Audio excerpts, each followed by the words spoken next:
O Neymar fazia o que queria na seleção naquela época. Em 2010, o Neymar não tinha tamanho para provocar todo esse problema que provocou. É muito oportunista falar isso. E assim, essa coisa de amassar o barro. O Mbappé ia amassar o barro como? Com a idade que ele tem. Imagina se o Deschamps pensasse assim, esse moleque tá parecendo é bom, hein? Essa é uma bobagem que existe. É muito novo, né? Ah, não, vou trazer quem amassou o barro. O Tite é um que vai por um caminho parecido. A história do merecimento que eu construí com os 23. Cascata que construiu com 23, Bruno. Você não constrói nada com 23. Você constrói com 15, 16, 17. E os outros 6 são caras que acompanham o grupo, que tem um papel absolutamente secundário, que no máximo treinam. Não existe isso. O Tite vira e mexe só. Para mim, tem 2 pontos nessas declarações do Dunga que são absurdos. Essa história de eu construí o barro com 23 e preciso estar com os 23 até o final. Amassei o barro com 23. E a segunda de que o Neymar era o filé de borboleta. O Neymar era o filé de borboleta pro Luxemburgo. Sim. Ponto. Sim. O Luxemburgo criou e não foi o apelido que pegou. Pegou até mais a frase do René Simões chamando ele de estão criando um monstro do que o filé de borboleta. Então, justificar pela falta de físico, nada. Olha, foi um festival aí, filé de borboleta, amassar o barro e água com farinha do Dunga. O Dunga tem muito essa coisa da lealdade, de formar um grupo e ficar, e quem está comigo, quem não está comigo é quase meu inimigo, né? E de eleger alguns inimigos externos para fechar ainda mais o grupo, às vezes a imprensa, outro sei lá quem é. Enfim, essa personalidade do Dunga, uma das coisas que acho que construíram a carreira dele muito séria, tal de educação, que foi brilhante a carreira dele, mas também que foi um pouco que fez causa também dos seus reveses como treinador, né? Como líder de grupo e tal. Acho que no futebol, você se fechar a um grupo e ficar preso àquilo, ainda mais no futebol no futebol brasileiro, ainda por cima, que aparecem talentos, né? A cada hora, as coisas mudam, você está totalmente fechado e não se abrir para o que acontece, que pode te ajudar. E aí a abertura também é a crítica. Não aprendeu nada. Tem um baita de um problema e a gente nisso. questiona se não falta hoje na seleção um capitão com a personalidade do Dunga. Esse é um mérito do Dunga. Isso foi importante para a seleção de 94. Agora, se ele vê essa figura no Neymar, por que ele deixou a seleção dependente do Neymar em 2015? É essa a dúvida que eu tenho. Página 2 para frente ele não foi, né? Então, quer dizer, quando ele era incapaz de montar um time, ele podia se apoiar no Neymar. Agora que está todo mundo questionando o Neymar, ele vai lá e bate também? Ele deu mais um show de arrogância, de prepotência, né? O que me mata é a minha memória. Pois é. A bola, né? Ele não lembra, então, como o que o Neymar fez na Copa América e ele não falava nada? Lamentável. Cara, o Dunga é o cara que quase deixou o Brasil fora da Copa do Mundo. Se o Dunga fica mais 6 meses...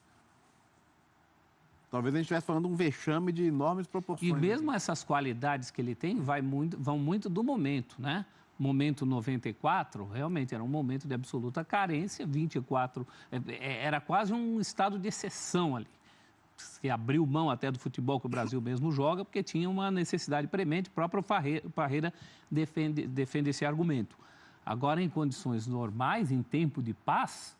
Eu não acho que você tenha que se curvar um tosco desse porque ele acha que é líder. Ele é tosco, né?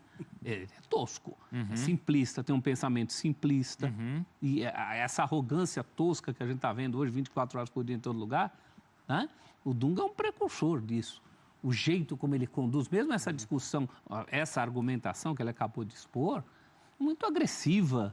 Muito dono da verdade, o tempo é o senhor da razão, olha aí porque eu não convoquei o Neymar, deu 2 argumentos que não são verdadeiros, nem o argumento do físico, nem dos possíveis problemas que ele poderia causar. Aquele Neymar de 2010 não era o Neymar de agora. Não teria nem tamanho para esse tipo de barulho. E também está comprovado, não está comprovado, quer dizer que para o Dunga realmente o Neymar não serve mais para a seleção brasileira. Isso não é verdade, acho que ele enfrenta um problema de comportamento, um problema de liderança. O grupo perdeu a faixa de capitão, mesmo se não tivesse se machucado, ele não seria o capitão. Isso é um problema circunstancial. Mas acho que ninguém tem dúvida de que é preciso, que todos torcem para uma recuperação do futebol do Neymar, porque a seleção com ele em campo é uma outra coisa, né? É outro nível. E essa questão do oportunismo, que o Bruno colocou bem a palavra oportunismo, e eu acrescento por minha conta oportunismo covarde. Pegar o rapaz num momento em que para vir se vangloriar de algo, de uma bobagem que fez lá atrás, não levar o cara para a Copa do Mundo com essa lista que o Léo de cabeça aí já citou 2 nomes, 2 espaços que ele podia ocupar, foi uma grande bobagem. E você vê que o cara não aprendeu nada com isso, né?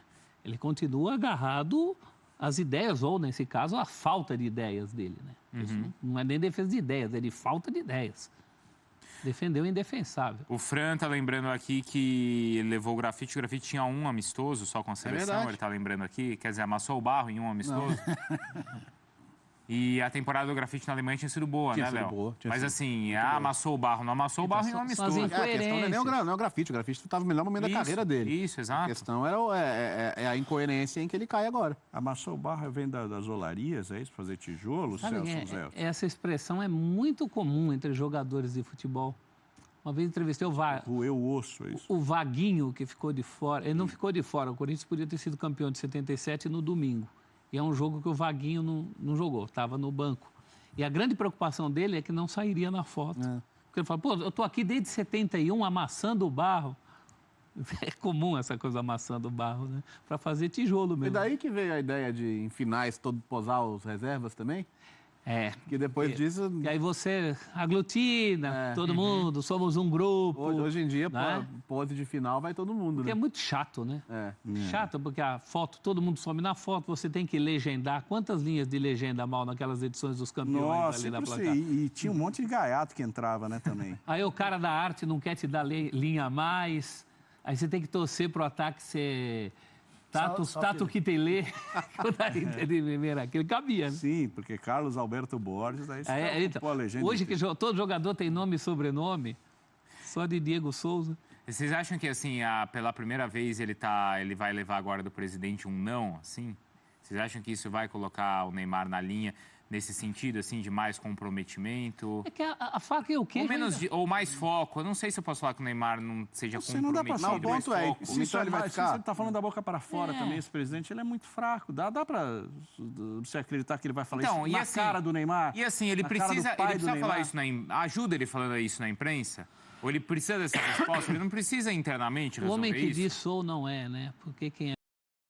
Mas eu acho que o Neymar ainda está muito com a faca e o queijo na mão nessa situação. Na medida em que ele não quer ficar. Isso. Né? Fogo de morro acima, água de morro abaixo. E jogador, quando quer sair, ninguém segura. Mas ao contrário das outras vezes. Uma belíssima variação no dito popular. É esse o dito popular? Uma belíssima variação. É isso. É esse o dito popular, Léo? Duas partes dele, sim. Tá. A outra não, porque ela não é politicamente correta. Mas é a do... Ela foi adaptada.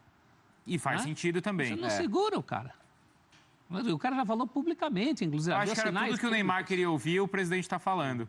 O problema é o mercado querer, porque as duas partes parecem querer um fim do casamento. Tanto o presidente do PSG quanto o Neymar. O mercado é com você, arranja um comprador. Só que o problema é que, ao contrário dos matrimônios, que você não precisa de um terceiro para colocar fim ao matrimônio, nesse caso precisa. Não basta o Neymar e o dono do PSG quererem acabar com um contrato. Beleza, mas e aí? E o fato de quererem faz com que um terceiro interessado chegue lá oferecendo menos pro Neymar e pro PSG. O Neymar, você tá louco para sair, né? Então tá bom, eu vou até pagar, não vou pagar 222, eu vou pagar 200 pro PSG. Mas menos quanto? Mas você vai ter... Menos quanto? Porque eu acho que esse menos, por menos que seja, uma coisa astronômica. A Juventus, por exemplo, teria condição hoje? Se ela quisesse trazer para fazer um perguntando se o Bayern teria, Léo. O Bayern está com o perfil de gastar um pouquinho mais. Tá. Mas acho que não a chegar a esses valores de 100 e tantos milhões. Mas seria bom para o Neymar sair do campeonato francês e ir para a Alemanha? Não parece. A Bundesliga é melhor que o campeonato francês. Mas aí, eu entendo, mas acho que a discussão não é da França para a Alemanha. Um jogador assim? Mas é do PSG para o Bayern.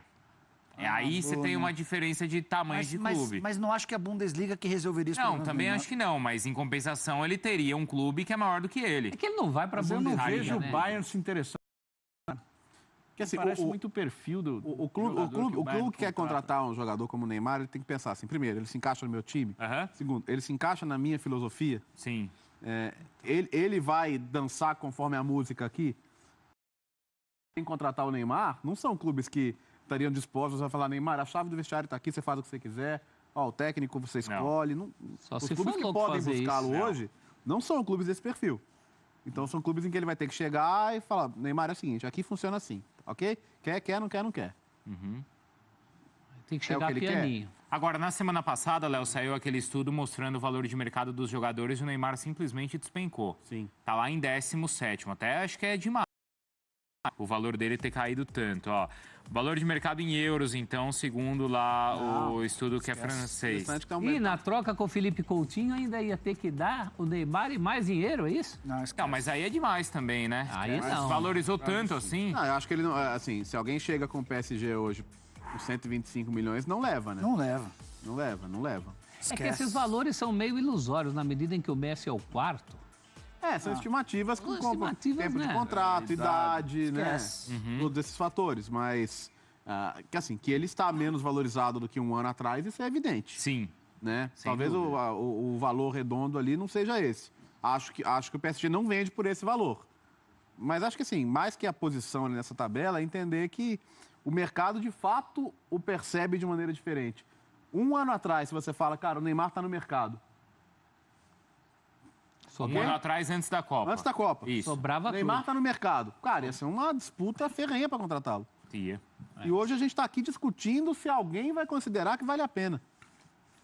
Então olha como mudou isso. Agora, vocês conseguem imaginar, vou repetir a pergunta, Gabriel o Jesus Nasser vai mais que o Al-Khelaifi chegando para o Neymar, na frente do Neymar e do pai do Neymar e falar, olha, postura de jogador popstar aqui eu não quero mais. Ele vai falar, pô, então me vende aí. Vocês acham que essa figura é esse presidente fraco do jeito que ele Não, mas, é? mas, como ele, institucionalmente mas fraco? ele deve ser... Não conheço, mas ele deve ser uma mala sem Não alça. conhece, Nicolau? Não conheço, pessoalmente. Ele nunca te A chamou minha, pra impressão, a minha impressão é de que ele conta com o Leonardo. O quê? A minha impressão é de que ele conta com o Leonardo, que me leva à Pra segunda ser essa pergunta. ponte... Não, para ser o cara que vai passar esse recado. É. Como o pessoal disse, o Maurício também, assim, o Leonardo sempre foi um cara que teve um senso coletivo grande dentro de campo e tal. Agora, ao mesmo tempo, o Leonardo sempre passou a imagem de ser um cara político, né? Então. De ser um cara que compõe, né? E que então não é exatamente Mas ele não essa pode, ideia. mas ele não pode exatamente compondo encontrar um bom desfecho para essa história. Compor é o caminho agora? O PSG não está compondo há muito tempo? É porque é uma composição, na verdade, de dois que não querem. Porque quando um quer, fica mais fácil convencer a outra parte. Agora, parece que o Neymar gostaria de sair, parece que o PSG gostaria de vender, mas o mercado não resolve esse problema. Vamos ver agora, sim, que agora a gente tem muito claro que o PSG faz negócio dependendo do valor. Sim. Então, a partir desse momento, aquele clube que sempre pensou, Neymar não adianta sonhar com o Neymar porque não vai rolar. Pode aparecer um novo membro nesse clube aí, de clubes que podem contratar o Neymar. Não sei, é só uma ideia. Quando o Mbappé dá aquela declaração na premiação do Campeonato Francês, que ele fala, estou pronto para mais responsabilidades, seja aqui em outro lugar, você inicialmente interpreta que ele está forçando a barra para sair, mas agora se dá uma outra leitura, né? Na verdade, ele entende que pela posição que ele tem hoje, ele pode ser o centro do projeto do PSG. Não é querer ser o dono do time, mas assim, dá em mim que eu posso ser o líder desse time, eu posso ser o cara que vai levar o PSG a tudo que ele sonha. Você acha que ele pode ter falado isso, Léo? Para mim, a interpretação é de que voos mais altos fora do PSG. Tudo bem, mas assim, nesse sentido, assim, se for para ficar, seja o... E pelo que a gente está vendo, o presidente agora está mais disposto, está mais inclinado a ter ele como estrela favorita do que o Neymar.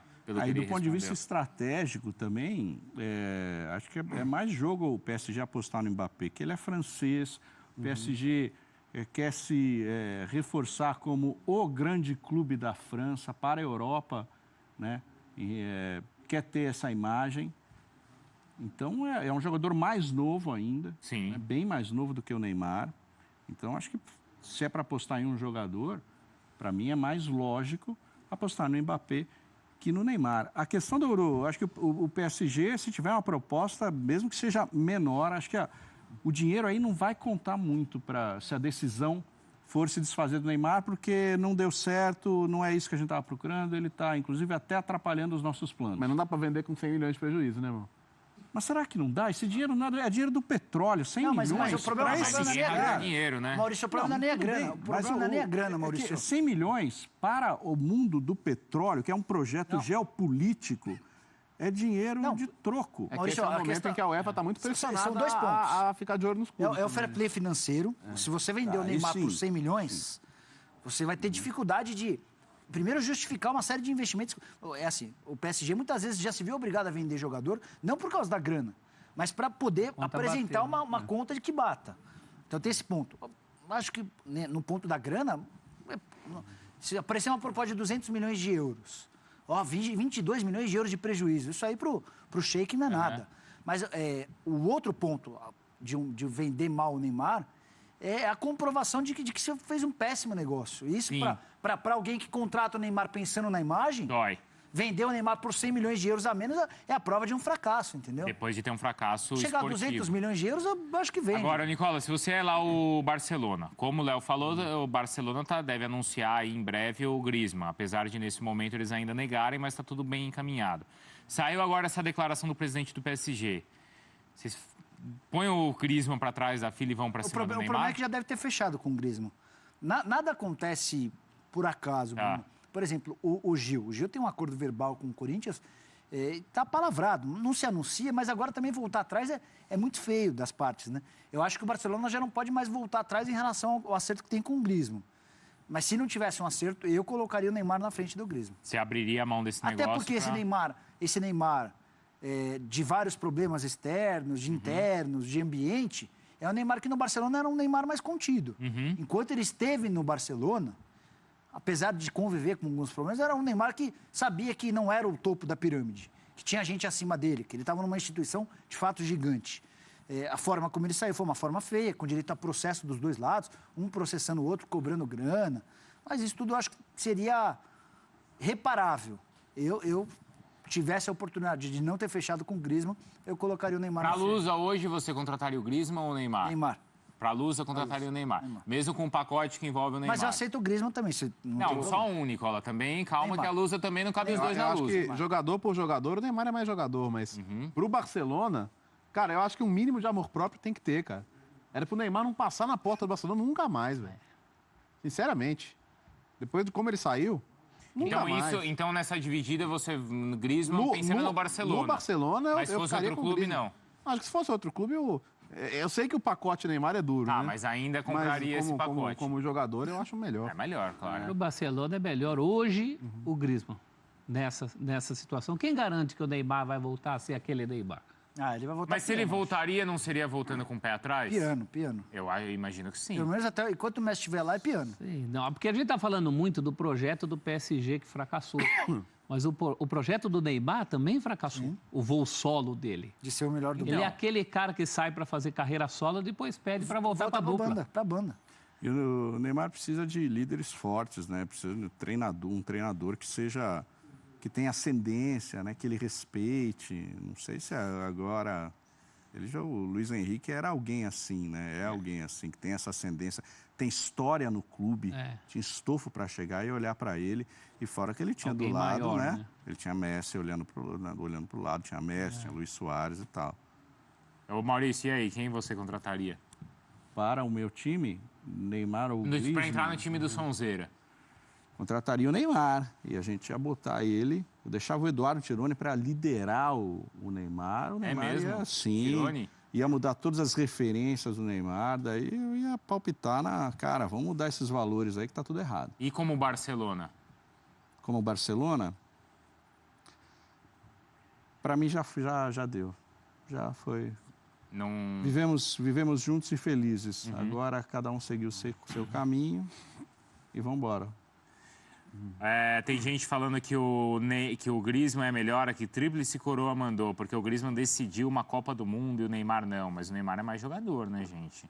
Eu acho, pelo menos. Potencialmente, mas até quando nós vamos falar do Neymar, potencialmente na seleção brasileira, o que já jogou, professor. O que já jogou, o Neymar é mais jogador que o Griezmann. Já jogou mais. Sem projeção. O que já jogou até hoje, o que interessa é agora. Você compra o cara para o cara jogar agora. Sim. O problema para mim é o extracampo, professor. A bola em campo, o Neymar é muito mais jogador que o Griezmann. Sempre volta no mesmo problema.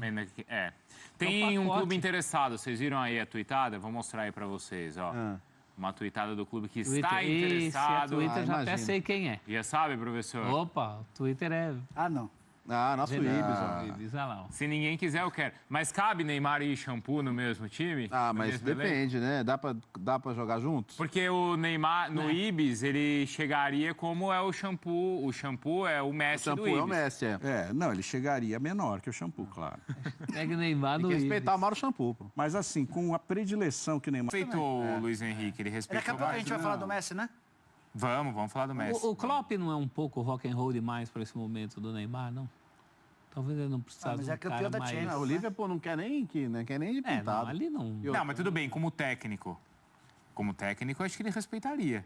Também acho. Teria que respeitar. Mas acho que o Klopp é muito espirituoso para esse momento. Ele está precisando de alguém mais que assuste mais. É muita gente boa, Muita gente boa, eu acho. precisa de Vai cara que mais... corre o risco dele trair a confiança do Klopp. Entendi. Né? É, nesse sentido, pode ser sim. O Neymar só precisa jogar, mandou o Elton. O professor Glaucio Nunes. O que ele tá falando E vai aqui? de bicicleta, já nos falou que vai trabalhar de bicicleta. Glaucio Antunes? Sim. Foi ele? Falou que não quer o Neymar no Flamengo. Não quer o Neymar no Flamengo? Verdade. Griezmann não joga 1% do que o Neymar joga. Você também não. Aí já... Não, aí já é exagero também, forçou a né? barra. Griezmann saindo, o Neymar aceitaria o Atlético de Madrid. Lá o técnico colocaria ele na linha. Simeone colocaria? O Atlético de Madrid tá buscando o garoto João Félix. Do Benfica, Na né? linha de O nome do 4. Ele... Benfica, é. E a multa do garoto é 120 milhões de euros. É o que eles vão receber pelo Griezmann. Seria quase uma troca pau a pau ali. Vejo uma troca entre Neymar e Pogba interessante. O que vocês acham? Cara, eu acho que o clube que pode fazer um barulho agora, que precisa desse barulho, é o PSG, é o Manchester, não é, Léo? Mas então, United. fora da Champions, com ambição mais baixa. O próprio Solskjaer chegou com um ânimo danado e terminou a temporada meio assim. Ele vai né? ficar mesmo, Léo? Já, tá com Não seria... Dá pra mandar embora, Léo? Bico do Corvo, Léo? Não sei. Lá pra frente, não sei. Mas Manda agora, Léo. Não, mas pra frente agora, assim, Léo. tipo, Agora. tchau. Acabou de assinar o Uma contrato. trocaria, Nicola? Não deu, Bruno. No United seria É o interino perigosa. do Galo que quando você... O Galo até postergou pô, todos os interinos, né? O United se precipitou. Quando efetivou os seus Caiar... Não deu certo. Seria uma perigosa mistura de um clube sem rumo com um craque sem rumo, não? Acho que ele está precisando de um clube mais assentado. Acho que a Premier League faria bem pra ele. Eu também acho. Não, do campeonato sem só. Premier Mas League quando ele faria bem pra ele. quando ele foi para o PSG, ele não foi para disputar campeonato francês. Mas a Champions League, ela se resume, professor. Há uma fase de grupos que pode ser uma balba, pode ser difícil, mas são só 6 jogos. E depois o mata-mata que você pode cair com 2 jogos. E você sabe que isso tem muita culpa em não ter dado certo. A infelicidade das duas contusões. lesões na época de no mata-mata. filé mignon. Sim. Né? O Nascadeta mandou, Neymar no City demoraria um pouco pro próprio Guardiola cair no canto da sereia do Neymar pai. Qual é o canto da sereia? Esse aí tá manjado, hein? Esse Do Neymar, falsete, pai. hein, Léo? Falsete no final Esse- pega, né? Esse arrepia. Cara. Esse que pega. Mas qual que é o canto da sereia do pai do Neymar? Do Canto pai? da sereia, isso. Então vai, o final da temporada no Peixe. Pronto. Sampaoli, vem pra casa, reencontra suas origens. Ele até caiu, Pô, Maurício. até, talvez um empréstimo. Por que não um Volta pro empréstimo? Peixe, menino Ele Ney. ganha pouco, tem. O Ganha na casa dos 25. Não sei se para o peixe, mas empréstimo uma saída para o valoriza. PSG é um empréstimo. empréstimo na situação dele desvaloriza mais ainda. Cara. Será? pro E se ele peixe, rapaz. volta por cima? Ele é um Mas cara pra com onde, professor? potencial. No Brasil não, né, professor? Não, porque o que pega é essa coisa do valor. Não, para um clube europeu, um empréstimo. Vai pra um pintar pra um proposta. europeu. Vai pintar proposta. Eu também acho que Pode proposta escrever. vai ter. Vai pintar proposta. Mas a altura do Talvez que... não venda por 200, vende 222, vende por 200. Vai pintar. É. Certeza absoluta. Já o nosso Instagram. Agora vamos ver o que o Daniel Alves falou sobre estrangeiros e como a gente valoriza os atletas estrangeiros. Vamos ver. O nível aqui no contexto geral, para todas as dificuldades aqui, aqui na América, ele é muito maior do que na Europa, sem dúvida nenhuma. Mas isso não é muito enfatizado, né, no cenário mundial, né, que algumas seleções enfrentam outras seleções que às vezes não tem nenhuma história dentro do futebol e as pessoas não desvalorizam esse tipo de vitória de seleções teoricamente considerados como grandes no cenário mundial. E, sem embargo, quando a gente vence aqui, é porque as seleções são um desastre, é porque a gente só ganha jogo fácil, é porque... Então, tipo assim, a gente meio que fica... A gente entende que somos um país que não valoriza os seus ídolos, mas a gente desgosta quando são hipervalorizados ídolos de outras seleções, quando eles jogam contra seleções inferiores a que a gente enfrenta. Pegou ar, hein? Pegou. É interessante quando também a pessoa faz uma crítica à valorização que a gente dá para o nosso país, mas troca as palavras também e usa palavras estrangeiras. Bruno, deixa eu te fazer uma pergunta. Quando o Tite assumiu, a seleção brasileira estava jogando bem pra caramba. Não estava sendo valorizado por todo mundo? Tava. Imprensa, torcida, ou não estava? Tava, é verdade. Ou não se reconheceu? Jogando contra time bom, contra time ruim. Sim. Mas a percepção de todo mundo não era que o Brasil estava jogando bem? Era. A gente estava elogiando os jogadores, o Tite, todo mundo? Sim. Então, para elogiar, não precisa jogar bem? Ou como foi, sei lá, volta um pouco na Copa das Confederações, até a conquista vai como aconteceu. Mas naquela época, inclusive, ele chegou a dizer, a imprensa da Espanha que é diferente, que joga junto. Não sei se você lembra que ele falou isso. Lembro. Mas é uma percepção bem distorcida também, né? O Tironi levantou o seguinte aqui no blog dele, ó, boa vontade que temos com o Messi na seleção, não temos com o Neymar. E aí tem um parágrafo aqui que ele falou o seguinte, ó, ele compara os dois jogadores, claro, a importância do Messi... E aí, aqui, ó. E se a gente mudasse algumas coisas na história acima? E se em vez da camisa argentina, o Messi usasse a camisa amarela do Brasil? Como ele seria tratado? Um craque de clube? Um meio brasileiro? Um atleta frio demais? Indiferente na hora de defender seu país? Um jogador que só consegue atuar no modelo do Barcelona? Vocês acham que seria como isso? Seria diferente? Ia tomar pancada pra caramba, Bruno. Na sexta-feira, no sábado, a gente participou do Futebol na Veia e um repórter argentino entrou ao vivo para contar um pouquinho de como é que se deu, como é que tem se dado o projeto Lionel Scaloni à frente da seleção, né? E ele deixa claro, ele reproduz algo que havia sido dias antes pelo Agüero, que é o Messi quem liga pro Agüero para combinar a volta dele à seleção. Pra avisar, né, que ele seria chamado. Pois é, mas eu posso até me dar o luxo, Léo, de ir um pouquinho... Não, mas não foi o que ele disse, né? Mas para avisar. Mas tudo bem, mas vocês já pensaram se fosse o Neymar ligando pro Douglas Costa para avisar o Douglas Costa que ele seria convocado? Aí é o pai do Neymar. Mas peraí, mas tem uma diferença muito grande aí. Qual? O Messi é o Messi. O Messi é o melhor do mundo.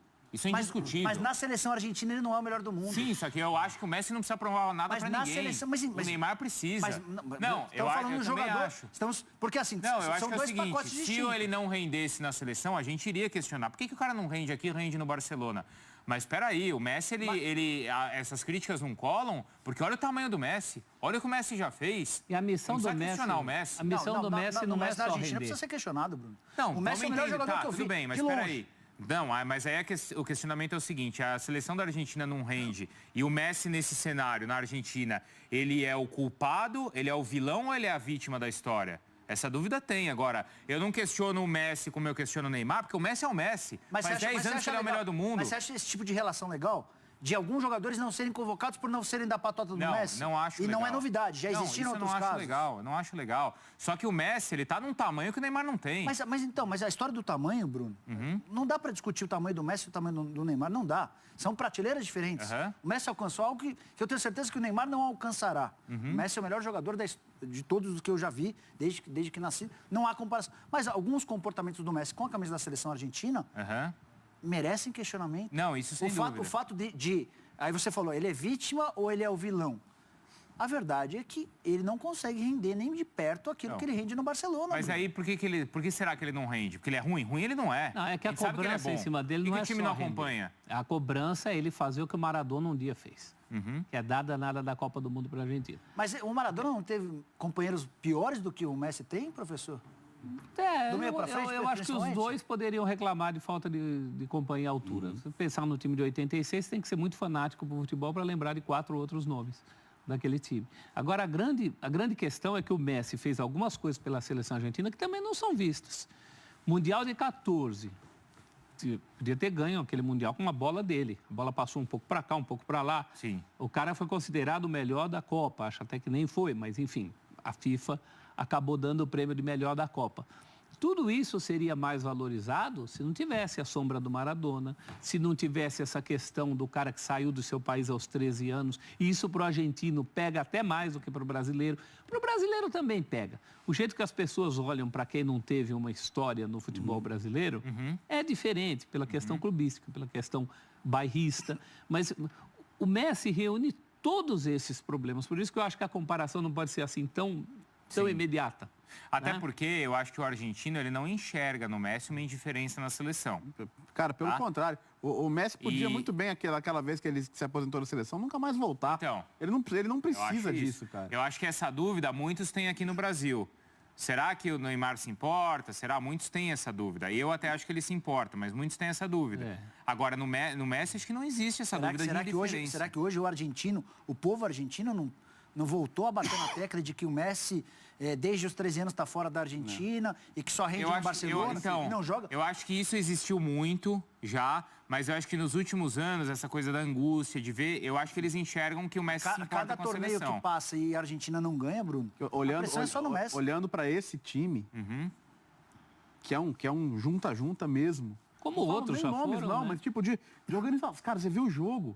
Você tem frames do jogo que a Argentina não tem ninguém no meio de campo, que é uma bagunça completa, é um time totalmente desorganizado. O Queiroz, que é um cara super experiente, 2 Copas do Mundo com o Irã, Copa com Portugal, tá auxiliar do Manchester United, botou o Scaloni no bolso, velho.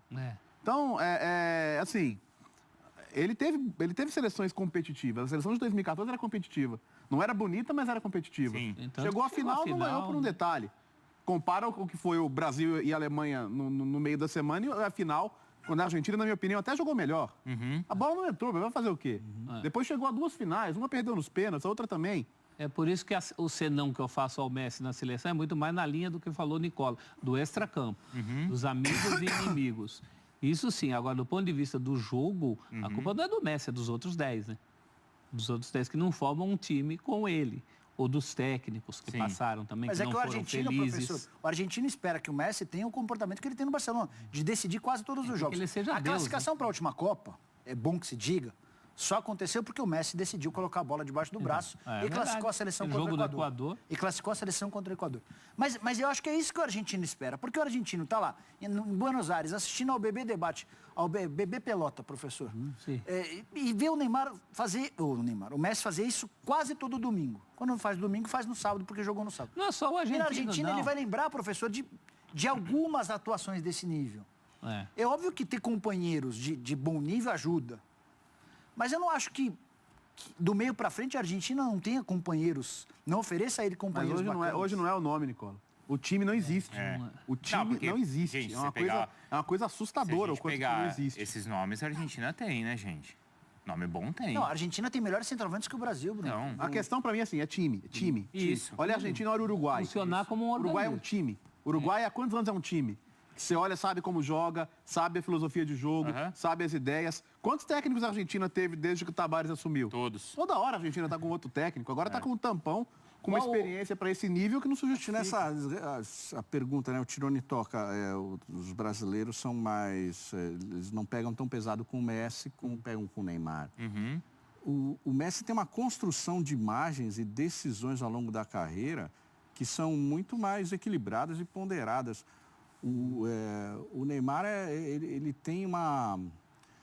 Ele é mais irritável, vamos dizer assim. Ou ele irrita mais. As duas coisas.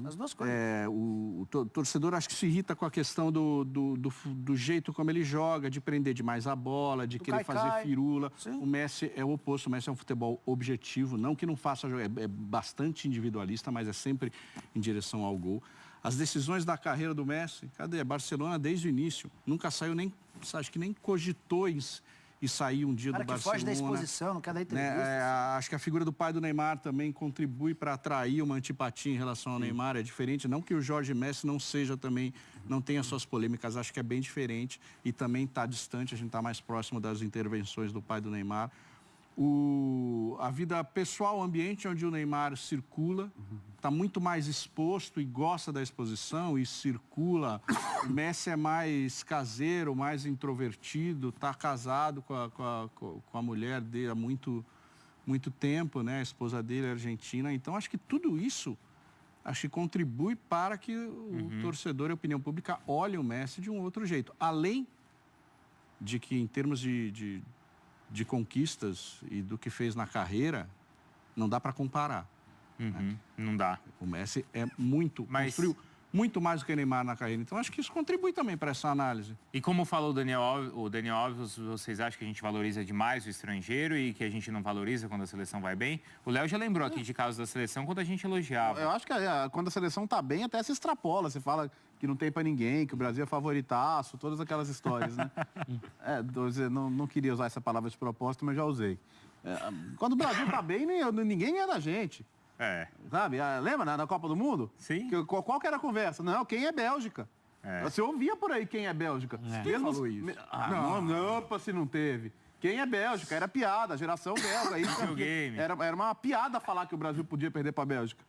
Geração do videogame. Pelo contrário, o brasileiro... Não tem a camisa ganha sozinho. O brasileiro, em linhas gerais, é muito... Amarelinha peça. São os mesmos que acharam um absurdo ter perdido da Bélgica. O torcedor da seleção brasileira, em linhas gerais, é muito arrogante até quando está na seleção brasileira. Acho que é o contrário. E eu nem sei porque essa história surgiu, porque primeiro o Brasil não ganhou bem de ninguém que precisa ser valorizado. É um jogo contra a Bolívia, que acabou 0-0 no primeiro tempo, né? Quer dizer, onde o Daniel está cobrando? É que tem uma estatística aí, professor, que dá conta de que desde o fim do Mundial, o Brasil tem aproveitamento superior a 90%. Também esse é o ponto, professor. Quem está do lado de lá, no caso dos jogadores, quer ver valorizado esse dado de 90 e tantos % de aproveitamento. Só que eu acho que quem tem um pouquinho de bom senso vai se dar o trabalho de analisar os adversários da seleção brasileira e são do nível da Bolívia para baixo. Com raríssimas exceções, o Brasil só pegou adversários que não servem de parâmetro. E essa fase de grupos também é mais uma fase de grupos em que o Brasil vai ter pela frente só a situação fácil. É assim... não é algo que privilegia o Brasil, mas sempre que o mandante da Copa América entre em campo, o sorteio é programado para que um possível adversário mais difícil fique só encontre a seleção da casa só na final. Então é uma espécie, por exemplo, Copa América no Brasil. Põe-se o Brasil de um lado e quase todos os outros favoritos do outro lado. Isso pode mudar se a Argentina ficar em segundo do grupo. Porque a Argentina ficando em segundo do seu grupo, ela pode ser adversário do Brasil na semifinal. E não na final. Se a Argentina fosse primeira do grupo, o Uruguai e a Argentina ficariam do outro lado da chave e só poderiam ser adversários do Brasil na decisão. A questão é, será que é mais vantagem pegar a Argentina ou a Colômbia numa semifinal de Copa América hoje?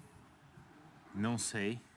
Eu prefiro pegar a Colômbia para evitar a camisa da Argentina. Agora, isso bola por bola, a Colômbia é um time. A Argentina não é. Deixa eu mostrar essa foto aqui, a Confund Sports mandou, de um frame, uma imagem do jogo da seleção argentina contra a seleção da Colômbia. Exato, é o John Travolta ali no meio, ó. É uma parábola. Não tem ninguém no meio campo. Ninguém mesmo, ó. Não tem. Tá todo mundo aqui e tal, os dois atacantes aqui, mas aqui, ó, nesse setor aqui, não tem realmente ninguém. Tanto que, assim, agora é provável que o jogo com o Paraguai ele mude mais de meio time. Tá fazendo experiências no meio da competição. E nesse sentido, eles falaram pro Scaloni, né?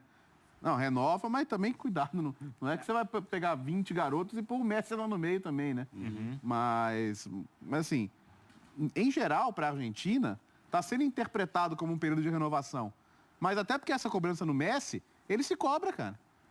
Não adianta falar pro Messi, eu sei que você sonha em ganhar alguma coisa com a seleção e que te cobram isso, te pegam no seu pé por isso, mas agora é hora de renovar e tal, então não se pressione muito.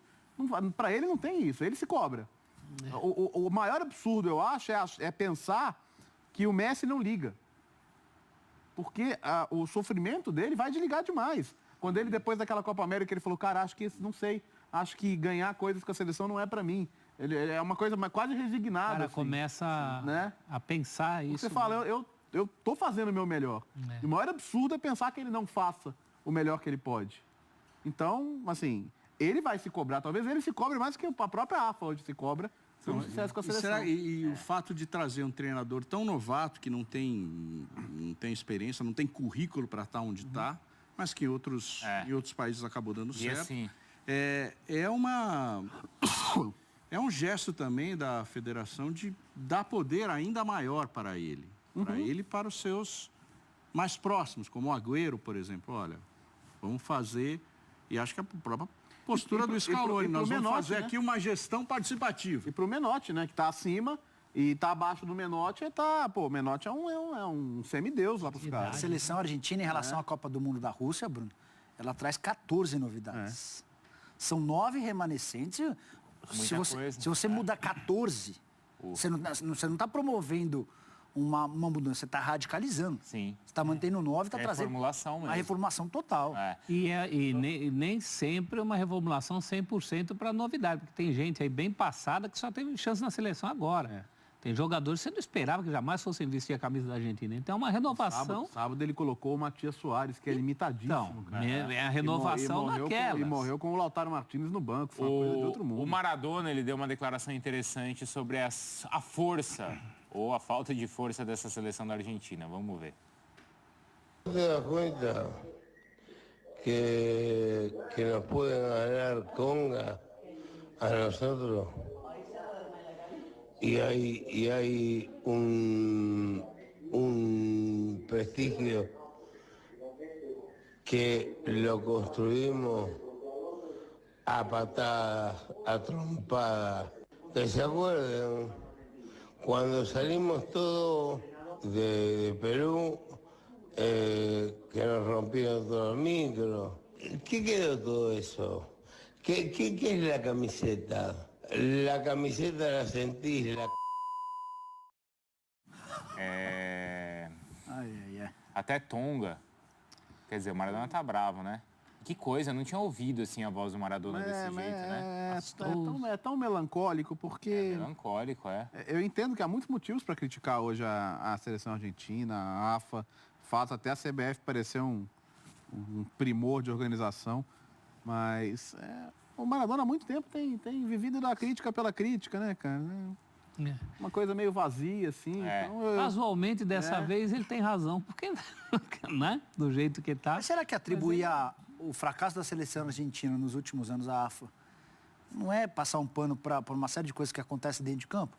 Porque será que a Federação Uruguaia de Futebol é tão bacana? Outro dia a gente viu jogadores se movimentando para fazer uma greve geral. O Lugano até deixou o Brasil. O Uruguai, queira ou não, tem o trabalho do Tabares, está lá, cara. Mas talvez seja uma ilha. Tem um técnico por ano, Léo, talvez seja uma ilha dentro de uma série de coisas muito erradas que acontecem. A gestão da AFA, ela inclui. O Uruguai pode ter problemas, mas a gestão da seleção é boa. A gestão da seleção argentina é um caos. Sair de Batista para Tata, para Sampaoli, Balsa, Scaloni, que não é ninguém para dirigir a seleção. Eu fico pensando, cara, qual é a lógica aqui? Eu acho que a gestão da seleção é muito ruim. Não sei falar das outras coisas, não que as outras coisas sejam boas também. Então, mas esse é o ponto. Será que a Federação Colombiana de Futebol é super organizada? A CBF é motivo de orgulho para nós? Não é. Então, assim, é óbvio que quando você tem 9 treinadores diferentes, desde que o Messi passou a ser convocado pela seleção argentina, 9, é muita coisa. Mas é só isso que justifica. Principalmente isso, para mim. E olha que ainda assim, nesse período, a Argentina chegou a fazer 3 finais seguidas em 3 anos. Até porque, Léo, a Argentina tem melhores treinadores que o futebol brasileiro. Mas eles não estão na seleção. Sim, porque alcançaram outro estágio, alcançaram tem mais outro o que nível. fazer, né? Eles estão na Europa em clubes de ponta e não vão largar pela seleção. Acho que isso é uma das coisas que até não justificaria, mas explicaria a presença do Scaloni lá. É o cara da exclusão. Agora, mesmo problemas que a gente levantou aqui, o Messi não quer alguns desafetos na seleção. No tempo do Maradona também tinha isso e eles eram campeões. Ele brigou com o Passarella, que brigou com o Ramon Dias, que brigou com o Maradona. Nunca você conseguia juntar todo mundo ali por causa disso. E a coisa deu certo. Então, às vezes, alguns problemas que a gente levanta aqui não são só por causa desses problemas, é pela soma de tudo isso. Vamos lá, professor. Qual o treinador mais elogiado do futebol brasileiro em 2019, professor? No futebol brasileiro. Nesse ano? Renato, talvez? Eu iria de São Paulo, mas tudo bem. Bom, para assumir... esse ano acho que nem faz trabalho, mas tudo bem, São Paulo e Renato. o Sampaoli foi um fracasso na seleção argentina. Foi Foi. motivo de chacota mundial. Foi? A escolha do Sampaoli... Ele saiu da Copa tão por baixo quanto o Neymar. Bruno, uma condição tão louca, mas né? tá bom, vamos pensar em cima disso. O Sampaoli precisou de quanto tempo para acertar o Santos? Uma pré-temporada de 30 dias. Isso, poucos meses. Mas isso também deu muito certo porque os 25, 30 jogadores do Santos compraram a ideia do Sampaoli. O que a gente viu na Copa foi jogadores da Argentina escalando o time não compraram a ideia. e ignorando o treinador, o Sampaoli. Isso, nesse exato momento específico, a péssima liderança dos dirigentes da AFA não entra em campo. Aí a gestão escolher depois o Scaloni, que fez parte daquilo, não é um contrassenso? Não tem a menor dúvida, Léo. Mas então, o ambiente da seleção argentina, dos jogadores, é que não deve ser bom. Porque, o Mascherano foi flagrado, o Mascherano e o Messi dando orientações, liderando o time, com um cara que todos nós reconhecemos ser um grande treinador. O Sampaoli, se não for o melhor, está entre os 3 melhores técnicos que trabalham no Brasil hoje. O Sampaoli e o Tite, é curioso que eles largam meio juntos naquelas eliminatórias, né? Sim. Características totalmente diferentes. Acho que o Sampaoli é um pouquinho depois. Pouca coisa, mas a gente imaginava que o efeito seria o mesmo. Não é? O que se esperava do Sampaoli... Não, foi um ano depois, foi o Balsa que assumiu junto com o Tite. Foi o Balsa. É verdade. Não, então, verdade. mas a gente imagina que o efeito Sampaoli na seleção argentina fosse o mesmo efeito do Tite. Caramba, você tem muito jogador bom, mas falta alguém para dar esse conjunto. Até o efeito conjunto. Balsa naquele primeiro momento também. Que coisa, Paton hein? era um técnico de um relacionamento. Não, Balsa não dá, professor. Também, o Balsa não tem um estilo muito diferente do Tite. Tem. Não. Balsa é conservador pra caramba, professor. O Tite também é um Paulo, técnico tem conservador. uma diferença. O Tite é bom, o Balsa é ruim. A gente tem alguns Balsas aqui, professor. Fica tranquilo, o Balsa não... O Balsa foi um bom técnico de clube. E na seleção não aprovou. Mas o Tite, até chegar à seleção, também era um bom técnico de clube. Os métodos de treino, isso eu ouvi de pessoas do São Paulo. Os métodos de treino, dia a dia, coisa bem antiga, professor. O Tite não pratica coisas antigas. É o que ele podia oferecer. O Tite pratica coisas mais modernas. A gente pode questionar. Hoje o momento é de contestação do trabalho do Tite. Mas o Tite, no futebol brasileiro, ele está certamente na primeira prateleira. Porque pratica coisas modernas. Sozinho, né? Então, o Balsa não está nessa prateleira, não. Mensagens aí pra gente. Vamos dar uma olhada nas mensagens que os fãs de esportes estão mandando. Ó, na minha opinião, se o Messi atuasse na seleção brasileira, teria um carinho especial, pois é um cara modelo como profissional, não se envolve em polêmicas e acho que os brasileiros entenderiam se ele não atuasse bem. O Matheus disse que não se tem boa vontade com o Messi na seleção e também não tem com o Neymar. Se ele fosse brasileiro, iam bater nele igual fazem com o Neymar. Se não fosse campeão, iam bater muito. Também acho. Muito. Também acho. Muito. Que já joga no Barcelona. A boa vontade com o Neymar existiria se ele tivesse tido conquistas do Messi. Se não fosse indisciplinado e se envolvesse em menos escândalo. Pela seleção. São duas. Mas é que tá ligado, né, cara? O argentino sabe o que o Messi faz no clube. E o Neymar tá devendo isso também hoje. Tá devendo.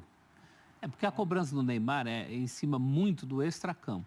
Isso. E a cobrança no Messi é em cima do que não acontece em campo, ele com a camisa da Argentina, ele não está podendo fazer milagre.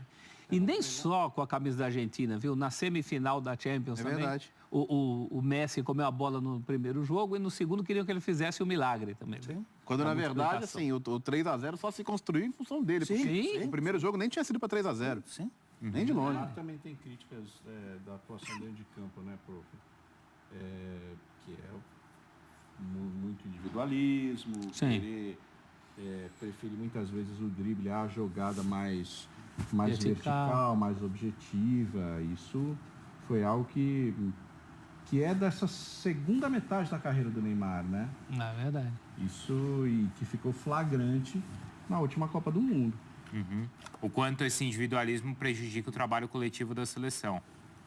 É que ultimamente ele tem jogado tão pouco, tem tido tão pouca sequência da Copa para cá, ele teve tão pouca sequência, fica até difícil avaliar. É verdade. O Neymar em campo já é uma lembrança distante, uma sequência de Neymar em campo.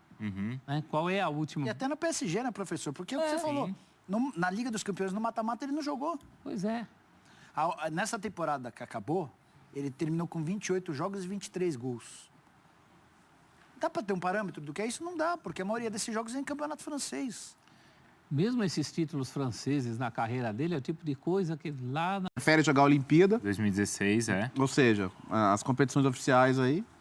Ele tem mais uma chance, na plenitude da forma, ele tem mais uma Copa. Agora, já que a comparação é com o Messi, e tal.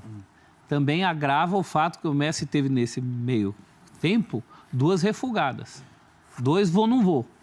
Ah, não jogo mais na seleção. Ah, jogo de novo na seleção. Ah, não jogo mais na seleção. Ah, não, agora volto. eu jogo. Né? Então, também tem essas 2...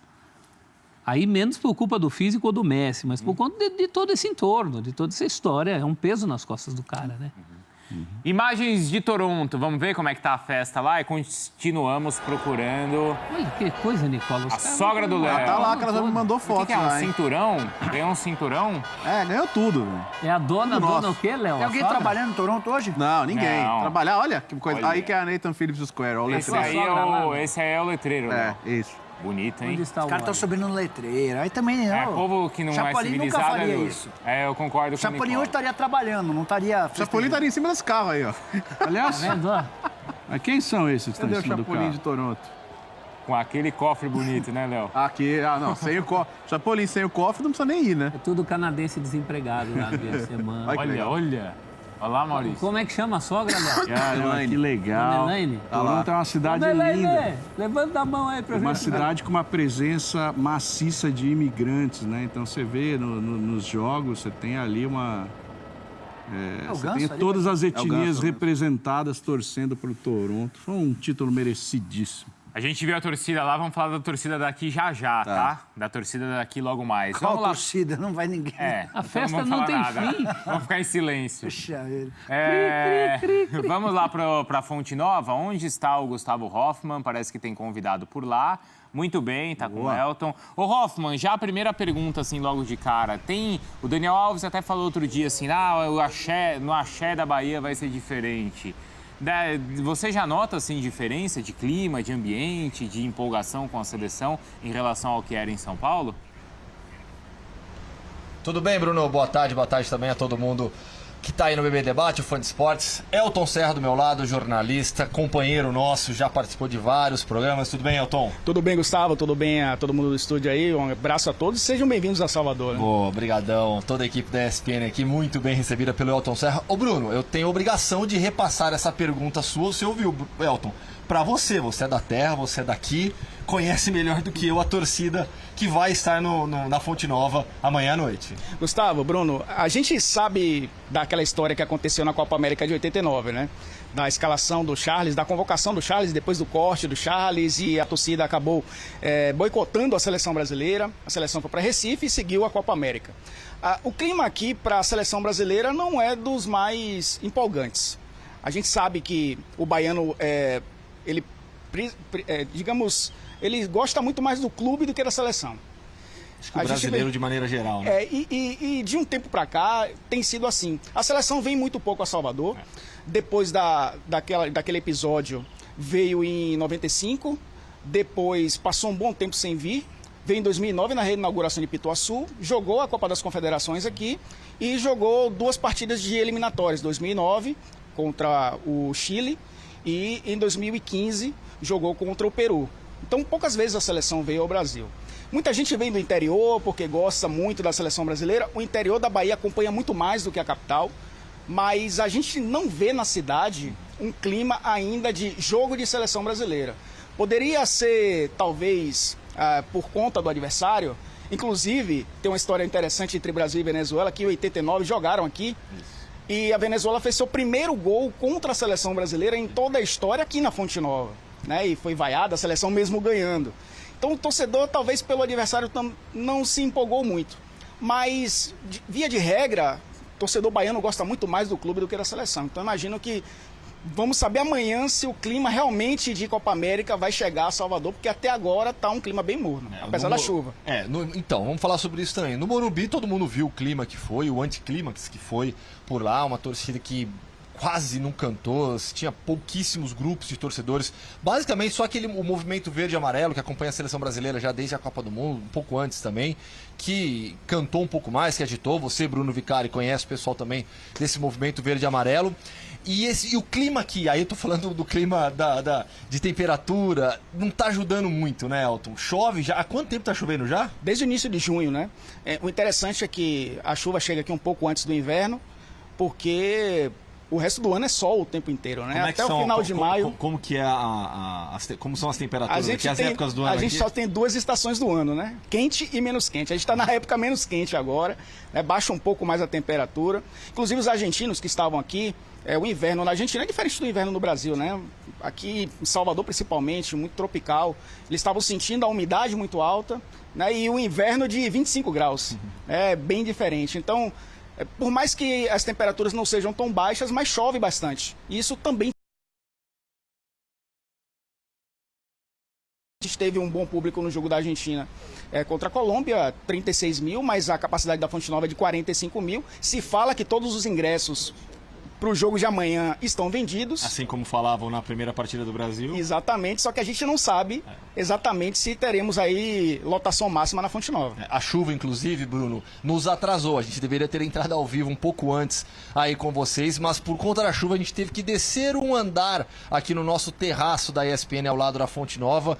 Criamos um novo set e estamos à disposição de vocês. Não, mas tá ótimo aí, Hoffman, até porque a gente já vai entrar no assunto torcida já também, tem tudo a ver com o que vocês estão falando desse ambiente de um verão menos quente, né, a temperatura lá? Nessa hora menos quente. A estação menos quente. Bom, Hoffman, sobre seleção, qual que é a programação de hoje, jogo amanhã? O Arthur realmente está pronto, vai ter essa mudança na seleção? Qual que é, então, a programação da seleção para hoje? Houve uma mudança no treino da seleção. A seleção treinaria aqui na Fonte Nova. Seria a única equipe a treinar na Fonte Nova no treino de véspera. Isso foi cancelado. O Brasil vai treinar no Barradão, como treinou ontem. A coletiva de imprensa será aqui. A Venezuela treina no Pituaçu, coletiva aqui também. E na coletiva da seleção brasileira, Tite e Roberto Firmino. Firmino não é muito de falar. Todo mundo se lembra da histórica coletiva dele antes da Copa do Mundo do ano passado. Durou 11 minutos.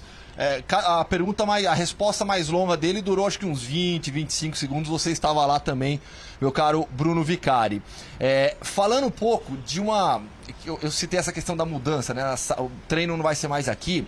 Nos últimos dias, Elton, e acho que essa repercussão, essa polêmica não atingiu a imprensa nacional, ficou muito restrita aqui em Salvador.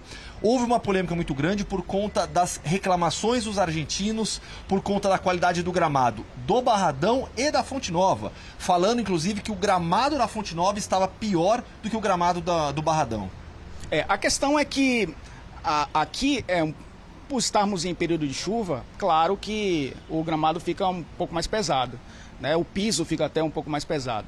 O Bahia, nas 2 últimas rodadas do Brasileiro, jogou fora de casa e na rodada anterior jogou com o Grêmio em Pituaçu. Ou seja, a Fonte Nova já está quase um mês fechada para a Copa América. Então, a organização, junto com o consórcio, fizeram uma pequena reforma no gramado, mas a gente sabe que o período do ano não colabora para que a grama esteja 100%. Mas achei um exagero também por parte dos argentinos ao falar do gramado da Fonte Nova e do Barradão. Né? Porque ano passado, na Série A, alguns técnicos que vieram jogar contra o Bahia reclamaram do gramado, falando que o gramado era um pouco fofo. Há uma justificativa, né? Os argentinos e até o técnico da seleção colombiana também se esquivou, mas deu uma indireta dizendo que não vou entrar nessa polêmica, mas eles têm que pensar muito mais dentro do que fora do estádio. Então ele também, de uma certa forma, reclamou. Mas não deram a justificativa do porquê o gramado é ruim. Se está fofo, se é um gramado pesado, se é um gramado de grama muito curta, de grama muito alta. O fato é que alguns jogadores reclamaram, mas outros elogiaram também, ou não entraram na polêmica. O fato também é que o gramado da Fonte Nova não está sendo utilizado o tempo inteiro. Só o Bahia joga, o Vitória joga no Barradão, e há um bom tempo está fechado justamente por conta da Copa América. Beleza. Bom, essa foi uma das polêmicas aqui dos últimos dias, viu, Bruno?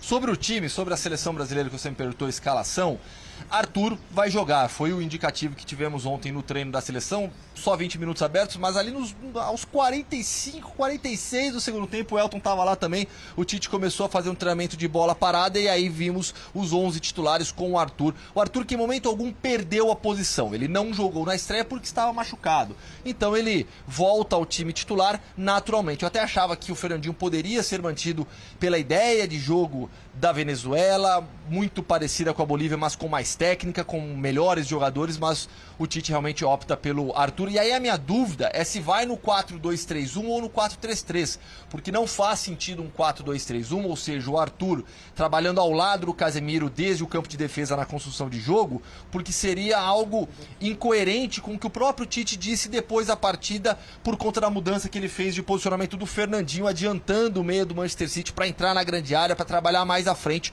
porque ele disse justamente que o Fernandinho na primeira etapa ficou sem função, porque tinha todo o campo para trabalhar sem ninguém pressionando, fazia mais sentido jogar na frente. Então a gente vai descobrir amanhã se essa tática vai dar certo, se vai ser um Arthur mais parecido com o Arthur do Barcelona do que o Arthur da seleção brasileira. O Arthur no Barça joga mais à frente, joga entre linhas. Vamos acompanhar então. Valeu, Hoffman, a gente estava vendo a imagem do Arthur ali com o pessoal da comissão, com o Matheus. Só porque o Elton citou o 89, né? Uhum. Teve o Brasil e Peru lá, um empate, né? Que o Renato tomou uma ovada, né? Sim. Na entrada em campo. Ainda fruto dessa ira aí do torcedor baiano pela ausência do Charles. E tem um clique genial, não sei se a gente consegue colocar aí, do Sérgio Sade, né, professor? Sim. O fotógrafo Sérgio Sade, que era uma campanha contra a febre amarela, malária e tal, doenças transmitidas por mosquitos. E o slogan dela era "É o fim da picada". Então, o placar eletrônico aparecia Brasil 0, Peru 0. É o fim da picada. Parece que é um recado do próprio... Parece que era um recado do próprio placar, né? Mas foi, de fato, muito peculiar. Então é curioso, né? No momento que a gente está falando que Salvador pode dar esse carinho que sentiu falta em São Paulo. A campanha era do quê, Léo? Era com combate à febre amarela, malária, doenças transmitidas aí pelos mosquitos, né? Então é curioso isso, né? Em 89, a seleção, o quanto antes pudesse sair de Salvador... E o Recife, né? Que foi para onde a seleção foi para jogar contra o Paraguai, Recife era visto como Salvador está sendo visto hoje. Um refúgio de boa vontade. Como foi em 93 de novo, né? Sim, Recife aconteceu de novo. A despedida no Recife e tal. Obrigado, viu, Hoffman, Elton, obrigado e boa sequência de trabalho para vocês, tá? Valeu, Bruno, obrigado para todo mundo. Valeu, Elton. Valeu, Gustavo, valeu, gente, até a próxima. Boa, muito bem. Boa. Vamos ver a foto que o Léo citou? É o fim da picada, do Sérgio Sade. Olha que legal. Essa daqui ali, ó. 0-0. 0-0 Peru. É o fim da picada. É mesmo. Muito sagaz o fotógrafo, né? E com o jogo rolando ali também. Bom, que também outra resposta que a gente vai ver não é em campo, mas assim da arquibancada, né? Como é que vai ser? O Hoffman estava falando sobre isso, a gente discutiu muito isso no final de semana. Foi tema desde o jogo da seleção, até mais do que o jogo, mas o tema eu até postei a foto e escrevi lá no Instagram o seguinte, né? O Léo contou aqui que estava também no Brasil e Colômbia de 2000. Jogo que eu conheci minha própria mulher. E ali, Léo, qual que é a diferença que eu senti? Cara, ali você tinha raiva por uma seleção que não estava jogando e de repente teve um êxtase. Sim. Agora, eu sinto que existe uma indiferença com a seleção. Isso é muito pior. Porque assim, o torcedor, se o jogo tá ruim, não é que ele vai atacar a bandeirinha, ele vai dormir. É claro que assim, nessa imagem ilustrada. E aí outro ponto, Léo. A gente relacionou muito só a questão do valor do ingresso, que é abusivo, altíssimo. Isso não existe dúvida. Mas o que eu questiono é, será que se fosse mais barato a postura seria diferente? Eu não sei. Porque eu acho que é muito mais uma falta de identificação à seleção, do torcedor, seja ele com poder aquisitivo maior ou menor, do que simplesmente ao valor do ingresso. Eu acho que sim, que depende muito do jogo, do que a seleção apresenta. Mas até mesmo para cobrar, você falou bem, não é questão de indiferença. O torcedor, às vezes, que frequenta mais estádio, ele até na hora de manifestar insatisfação, de pegar no pé, nem que seja de vaiar mesmo, ele é mais inconformado no jogo, sabe? Ali não é quase um evento social para as pessoas. Como é um jogo da seleção para muitos hoje. Assim, na minha visão, estar no jogo da seleção é quase como um status. Gente, tô aqui, fotinho. Né? Olha o sorvete que eu vou tomar, olha eu no jogo da seleção. Claro, viu, professor? Sorvete. Além de que você quer ver um espetáculo, você quer ver gol, você quer ver a seleção brasileira se impondo frente ao adversário. Isso é o que se espera da seleção, afinal de contas, em tese, é a reunião dos melhores de todos os times. Então, o torcedor vai para lá com essa postura em relação ao entretenimento e em relação à seleção, ele está com o sarrafo lá em cima. Porque a paciência com o clube é outra, a relação com o clube é outra. Mas ali ele quer qualquer coisa que não seja uma imposição da seleção brasileira, e daí não importa se o adversário é bom, tem isso também, é motivo para se desinteressar, né? Para ficar vendo o celular, tirando foto, para dormir. E para dormir. Para dormir. Para vai dormir agora. Essa grana para dormir é osso. Dormir agora é novidade, né? Porque Gasta numa suíte de hotel. Sim. Porque com essa grana aí dá. O Thiago Silva deu uma Você foi lá, Nicola? Como é que você Só teus amigos contaram, Bruno. Mas estava não atrás de dava meia dúzia de amigos do Bruno fazer barulho no estádio todo. Só que eles pareciam não estar em grande número, Bruno. Estavam localizados atrás do gol onde saíram os gols do Brasil, no segundo tempo. Tá. O Morumbi é grande e abafa. E não ornou. Eram eles cantando e o resto da plateia se comportando como uma plateia. Extremamente silenciosa. Mas você acha que isso está relacionado só à questão do dinheiro ou à questão do... Eu não sei se é só o preço. O preço, para mim, define tudo. O preço, para mim, definiu um nível de pessoas que estavam no estádio, desacostumadas ou não interessadas em jogarem com a seleção brasileira. E o preço determinou também um grau de cobrança grande. Eu até imaginava, pelo que foi o primeiro tempo horroroso, que as vaias viriam antes do apito final, também. Que deu início ao intervalo. O torcedor ainda esperou o apito final do primeiro tempo para começar a vaia. Eu imaginei que com 20, 25, pelo andar da carruagem, viriam vaias. O jogo foi... O primeiro tempo foi tenebroso. Sim. Acho que o cara que estava com sono... Então, mas eu acho assim, o preço, claro que ele leva para o estádio, às vezes o cara que está só preocupado ou muito mais preocupado com o evento, com o serviço do que ver. Eu não tenho dúvida. Mas eu acho que a falta de identificação não depende do valor do ingresso. É a primeira coisa... Eu acho que assim, um cara hoje que pode se identificar até com um Firmino ou com um cara que é da Premier League, é muito mais o cara que às vezes pode pagar muito para ter uma TV a cabo para acompanhar a Premier League todo dia do que quem não pode. Eu acho que falta identificação com quem tem poder aquisitivo alto e baixo também. Acho que a indiferença pela seleção está na rua. Não está só em quem paga o ingresso grande. Eu acho que a questão é até mais profunda, viu, Bruno? Eu acho que isso é a ponta de um processo que já vem. Isso daí não é da terça para quarta-feira, não. Não é. Eu vindo para cá, fiquei pensando, onde está o torcedor raiz? Aliás, qual foi a última vez que eu vi o torcedor raiz como maioria em um estádio, seja qualquer estádio, das arenas para cá? O torcedor raiz hoje é aquele pedacinho confinado dos ingressos mais baratos, porque no resto de um estádio de futebol você vê tudo isso aí. Você vê o cara da selfie, você vê a turma do senta, você senta. Como senta? Senta no estádio de futebol, num lugar que você está para torcer. Hoje é crime você ficar em pé. Professor, eu não escutei, mas tem relatos de gente que foi ao estádio que escutou torcedor gritando defense quando o Brasil se defendia. Não, isso saiu, alguém colocou isso no texto. Publicou. Mas assim, eu vi um dos caras até tweetando sobre isso. Ele falou, foi pra zoar mesmo, tipo, fazer... Porque eu perguntei pra muita gente que foi no estádio. Você viu isso? Você foi no estádio, você viu isso? Não ouvi. Eu não vi ninguém que falou assim, eu vi. Eu não vi. Eu não vi ninguém. Claro que não um grito de 40 mil gritando defense. Pode ter até como uma ironia. Então, pelo que eu vi um dos caras na rede social falando, era eu e tal.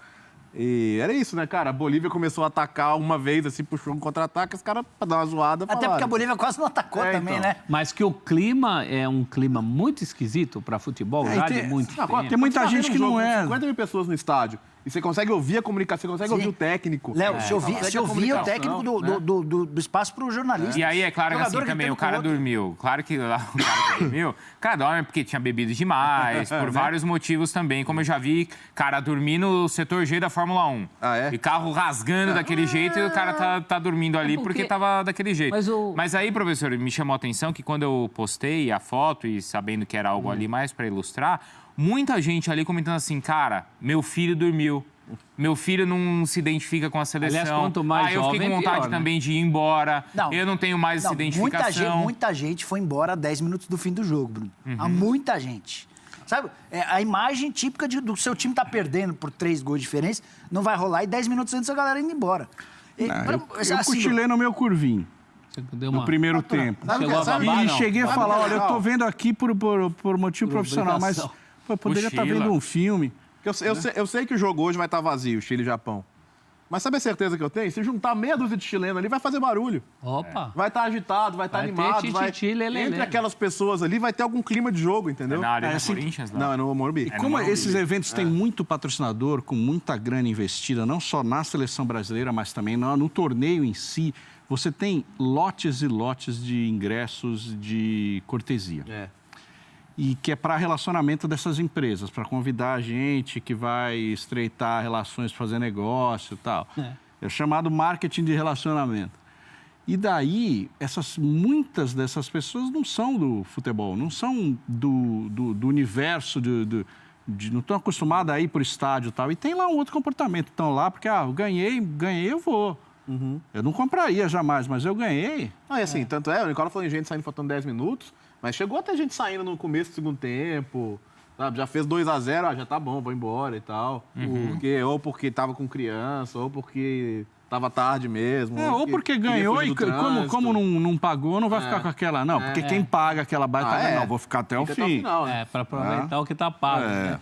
Mas eu não sei, eu até fico meio assim, porque o meu parâmetro é tão diferente. Meu parâmetro era de batuque no estádio, era de bandeira, era de 2 contingentes de 50 mil pessoas de cada lado. Hoje você junta o estádio inteiro, mesmo estádio novo, não dá 50. Eu via jogo com 50 mil de cada lado, os 90 minutos. Antes do jogo começar, a gente olhando para um quadrilátero de grama lá com nada e fazendo barulho e vibrando quando a cordinha da polícia passava para cá ou para lá, que você ganhava um gol a mais, um gol a menos. Clube, né, São tantas experiências tão distantes. Vocês não acham que com o ingresso a R$100 a coisa mudaria? Não, acho que não. Com 50... Acho que a falta de identificação do torcedor é Eu acho que essas coisas, perdeu-se o hábito mesmo. Eu tenho um filho de 15 anos que nunca viu isso. Então... Eu acho que assim, o ingresso ele deveria ser mais barato. Tem que ser. É o começo de tudo. Para você... Isso, exato. O começo de tudo é o ingresso. Até porque a gente está vendo que os estádios estão vazios. Então, acho que você tem todos os motivos para o ingresso também, ser mais baixo. Não tinha 47 mil pessoas de 67, tinha 20 mil lugares vazios. Se tem 20 mil lugares vazios, eu acho que é um problema. Numa estreia de seleção na Copa América. Essa história foi mal contada, Bruno.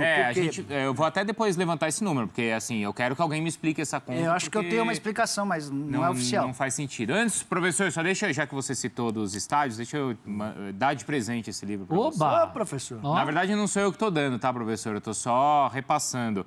Mas é o Ansel Lankman. Sim. Que ele é, inclusive, ele é engenheiro e faz parte, inclusive, assim, de vistorias de estádios. Foi árbitro também. Foi árbitro também. Olha que legal, Léo. Ele traça um paralelo das novas arenas com os estádios que a gente está acostumado aqui no Brasil, tá? Sei. Então tem várias fotos e muito mais de diversos estádios no Brasil. E aí ele cita e ele tenta encontrar uma solução do que seria interessante, moderno para o nosso futebol, seguro, confortável, mas ao mesmo tempo sem perder qual é a cultura do nosso torcedor. Professor? Isso é muito legal, porque é uma visão crítica sobre o padrão FIFA, né? Quando o padrão é ser fora do padrão. Então, é uma discussão muito legal, porque é a discussão do padrão FIFA e do padrão do dia a dia do nosso futebol, né?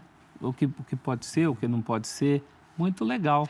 Muito obrigado. Olha. O nome do livro é... Como é que é, professor? Capa dura, hein? FIFA e os estádios brasileiros. Quando o padrão é ser fora do padrão. É isso aí.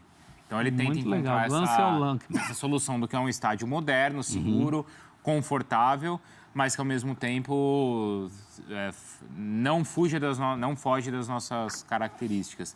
Mensagens aí pra gente. Vamos dar uma olhada? E aí depois vamos falar do público, então. Vamos ver se o Nicola me explica essa conta, viu, Nicola?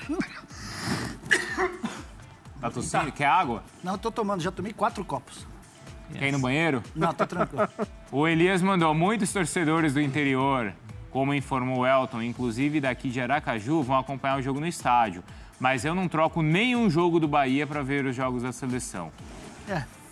O Wesley mandou isso daí. Essa Copa América tá horrível demais. Copa do Mundo de futebol feminino tá 10 vezes melhor. Tem emoção, tem público, tem bom futebol. E aqui não tem nada disso.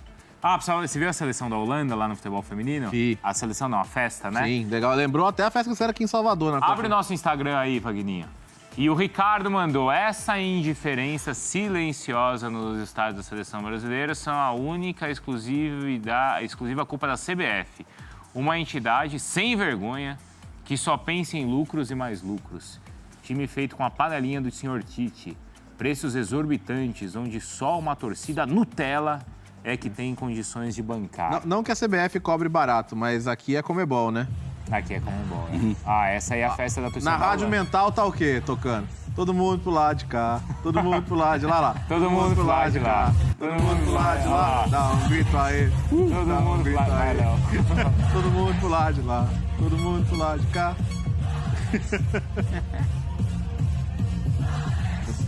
E põe o Interclasses aí, põe o Interclasses, não tem? Cadê? Abre lá, vai. Olha lá. Na sua escola era assim, Nicola, Interclasses? Agora. Ai, tá pegado o negócio, mas o pessoal é meio grosso, né? Nossa Senhora, o que é isso? Ó. Para! Nossa! Tá valendo tudo isso aí, ó. Pô, mas cadê o juiz? Isso! O Interclasses é assim, cara. Sem árbitro. É sim. Já levei entradas assim, já dei também. E você vê que ninguém pede falta. Não. Não. Dali Segue o jogo. é assim. Ó, tomou, já levou. O pessoal de calça jeans, né, também. Vale, né? Ó, esse aí foi... Nossa, meu Deus do céu. Você vê que ninguém tá de calção, né, irmão? Não. Pra evitar o contato mais armadura, brusco professor. com O Tem a Arnaldo, postagem ali que da tava tela do gravando. público também. Até é legal vocês comentarem lá. Pode comentar lá que eu vou ler os comentários lá, tá? Por que o público não... Vai ler tem Seguimores hoje? Já todos os seguimores. Ó, o J. Coutinho acabou de seguir. Boa. O Rodrigo Henrique Fernandes também. Torcedor. Olha ele ali, ó. Olha o Wally ali. Ah, o Wally. O Wally. Onde está o Wally? Na tela, então, público e renda dessa Copa América. Vamos ver qual que é a comparação feita. Tá.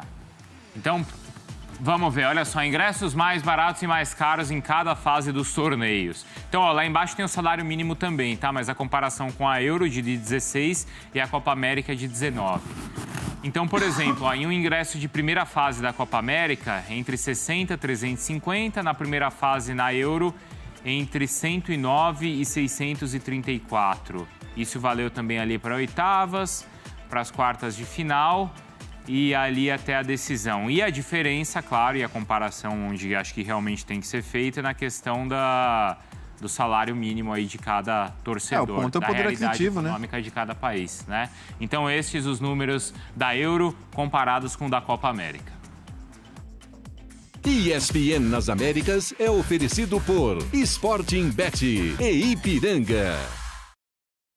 Fala. Salário mínimo é só uma referência, né? Isso. Porque quem ganha salário mínimo não passa nem na porta de um lugar que te cobra isso. Até porque tem a condução, tem a alimentação, tem o dia seguinte que o cara precisa trabalhar, o horário que acaba é impróprio. Se você não vai sozinho. Uma série de maus tratos. Ontem no Bebê na Veia, tinha até um rapaz paraguaio lá na frente do Maracanã, falando que para ele, a mulher e o filho tinha gastado R$1.000. Até a gente botou o apelido nele de Gastavo. Ele era o Gustavo, um paraguaio que mora aqui no Brasil. Gente, R$1.000. R$1.000 para ver um jogo de futebol. Não dá, né? Só ali, não sei se ele colocou nessa conta, talvez não tenha colocado o transporte, se foi de carro, teu estacionamento, sabe? Comida para 3 pessoas, tudo. É exorbitante. É muito caro. Então, extorsivo. Aí, isso também explica por que tantos lugares vazios, porque o futebol perdeu essa coisa de você trazer alguém consigo, né? Um amigo que está de viagem, levar a família. Acho que no caso de eventos como a Copa América, as sedes deveriam ser fixas para facilitar os gastos de quem vai assistir. Principalmente num país do tamanho do Brasil. Para, de repente, a cidade se envolver mais com aqueles jogos específicos, para você ter a possibilidade de vender pacotes de 3 ingressos para os 3 jogos um pouco mais baratos. Não se pensa em nada disso. Futebol é negócio, futebol é negócio, futebol é negócio, mas na hora que tem que ser negócio, nunca é. É negócio só para o negócio, para as pessoas não é negócio, né? Então, seriam coisas... Eu testemunhei, não sei se no caso da Copa América, mas, por exemplo, o pré-olímpico em Londrina. Houve um pré-olímpico em Londrina. Sim. A cidade mobilizada em função daqueles jogos da seleção brasileira. Era um outro clima. né? A própria Copa do Mundo, até a Copa de 98 na França, ela tinha sedes fixas. Isso facilita muito a vida das pessoas. O colombiano, por exemplo, o colombiano jogou na Bahia e vai jogar em São Paulo, não é isso, Léo? É. A ordem? Quer dizer... Olha uma viagem a mais aí que você não precisaria submeter as pessoas a fazerem. Em 89 mesmo, tinha o grupo de Goiânia, o grupo do Nordeste e a fase final no Rio. Não, são viagens... A Argentina jogou em Salvador, vai jogar em Porto Alegre. Então... Porto Alegre até compreende-se. É até curioso porque Uruguai e Argentina jogam em Porto Alegre. Bacana, porque são próximos dos seus povos, né? E tal. Mas deixava ali a primeira fase toda, né? Claro, fecha, acho que a ideia, sede fechada. Acho que a ideia é fazer com que o Brasil tenha acesso a várias seleções. Mas errou-se a mão nos preços dos ingressos. A grande questão, você até levantou, dos 23 mil torcedores da seleção brasileira no primeiro jogo. Isso ninguém conseguiu explicar de forma oficial. Procurei a CBF, procurei representantes da Conmebol. O Brasil, os organizadores da Copa do Brasil anunciaram na sexta-feira, um público de 46.342 pagantes. Público pagante. Para uma arrecadação de 22 milhões e 400 mil reais. Você divide 22 milhões e 400 mil por 46 mil, você chega ao valor de R$ 483 reais por ingresso.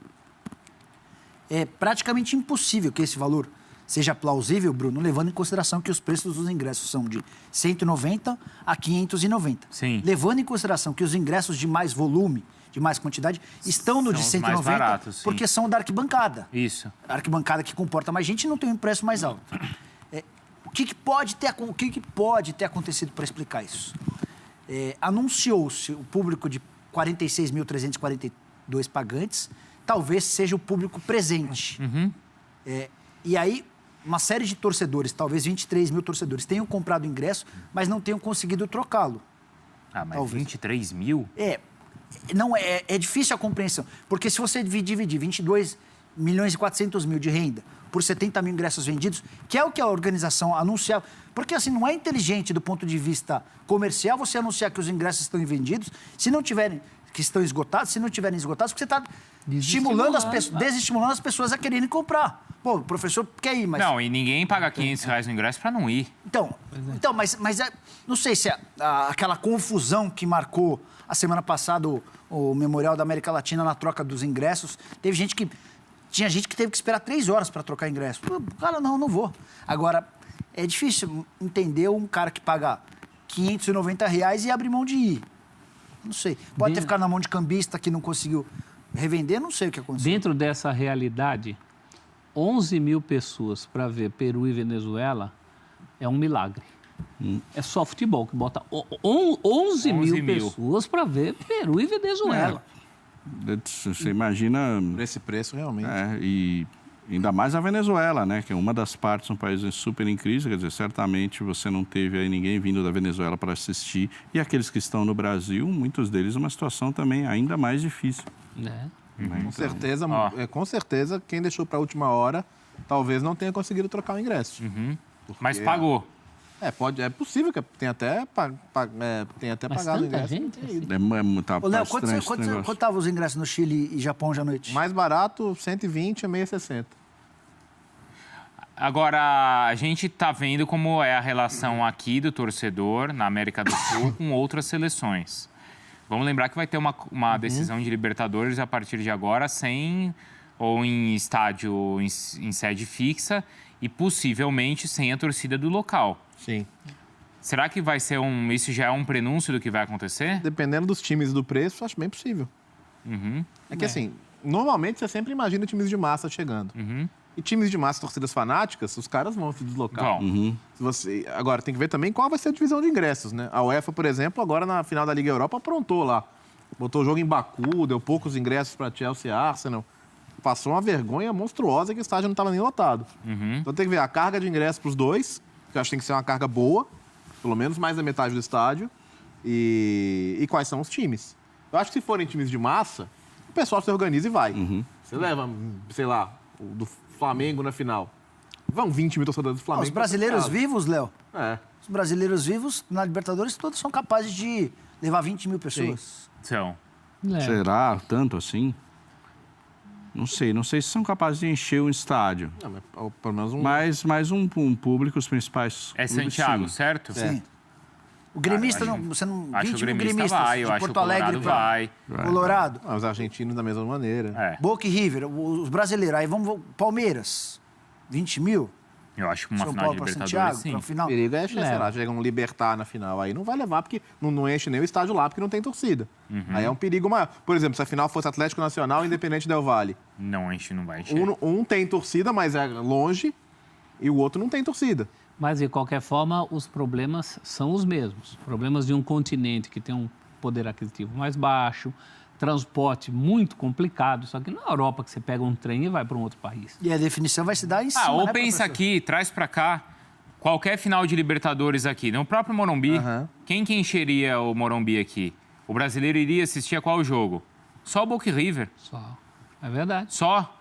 Eu nem conto com torcedor local, não. Acho que não tem, a gente não tem essa cultura de ver os outros. Não, acho que Boca e River iria. O brasileiro iria, mas só. E o Nicola falou da questão de ser decidido em cima da hora. Tem isso também. Também, é verdade. Tempo para planejar, né? Não é que você tá... Estou comprando a passagem... Antigamente, quando você era campeão, em julho da Libertadores, você se planejava para em dezembro ir para o Mundial.